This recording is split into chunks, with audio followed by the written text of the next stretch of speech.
这无讲安怎，雄雄就来罢工，对旅行社甲乘客冲击上大。旅行社会长到今仔日是一直咧接电话，咧甲旅客赔货。虽然中营有提出着补偿的方案，也毋过民众若有另外加补着旅游不便险，嘛要注意家己的权益。讲这个投保的时间点，关系到是毋是会当得到理赔。转机 transfer， 这个班机有费用，那我们从这左边 ，keep going along this line，thank you。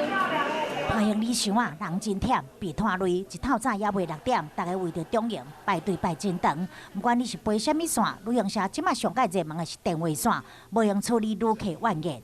他就2个小时前就宣布你罢工，好像其实我们大家也无可奈何，因为大家都有大家的人权嘛。这个保留你的产生的单据，譬如说你在当地产生的费用的单据啊，或者造成损失的单据，你保留，那回来再跟长荣航空去做凭单据去跟长荣航空去申请。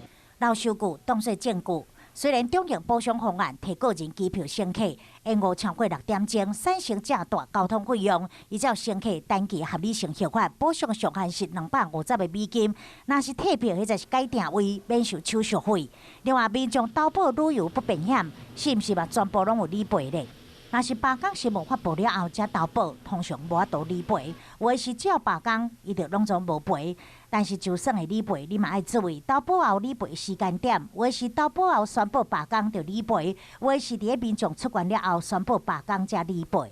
若是飞机延误，或者是取消满4点钟到6点钟，这理赔才准算。对台湾出发甲国外回台有差别，有的是对台湾飞出时发生罢工无赔，但是对国外飞台湾有罢工就会赔，因为你的旅程也未开始。很不公平，人民受害。